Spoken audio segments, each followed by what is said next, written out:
তো hey guys, তো তোমরা সবাই জানোই যে আজকে মনসা পুজো। তো আজকে রাত্রে পুজো আছে বলে নিম পাতা আর আম পাতার মালা বানিয়ে দেওয়া হবে রাস্তায়, সেই জন্য বানাচ্ছে। আর আমাদের পুজো মানেই তো বক্স না হলে কোনো পুজো তো মানাবেই না, সেই জন্য বক্স নিয়ে চলে এসেছিলাম।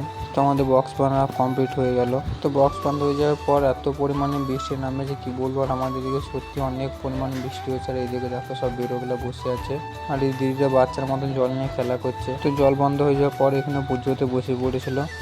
আর এদিকে যে লাল জামাটা পরে ঢোল বাজাচ্ছে ওইটা হলো আমার বাবা। তো যে ঠাকুরে ঘর নেমেছে সেই ঠাকুরের তো বাজানাই পছন্দ হচ্ছিল না। অনেক কষ্টের পর তারপরে বেরোলো বাইরে।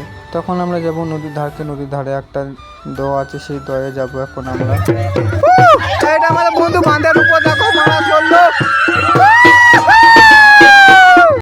তো আমরাও বেশ এনজয় করতে করতে চলে যাচ্ছিলাম। আমাদের এটা হলো আর একটা অন্য পাড়ার ঠাকুর।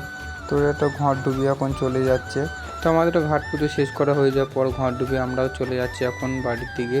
তো এই জায়গাটা অনেকটা উঁচু, সেই জন্য সাবধানে উঠতে হচ্ছিল। আর আমরা এখন ঠাকুরতলায় চলে এসেছি। তো একজন ভিতরে ঢুকে গেল আর দুজন এখনো বাইরে আছে। তো ওই দুজন এখনো ভর নেমেছে, এখনো নাচছে ওরা দুজন। তো অনেকটাই কম লোক হয়েছিল, কেন বৃষ্টির জন্য অনেক লোক দেখতে আসতে পারেনি। তো আজকে ভিডিও এই পর্যন্তই। আমার সাথে সবাই ভালোবেসে বলো রাধে রাধে।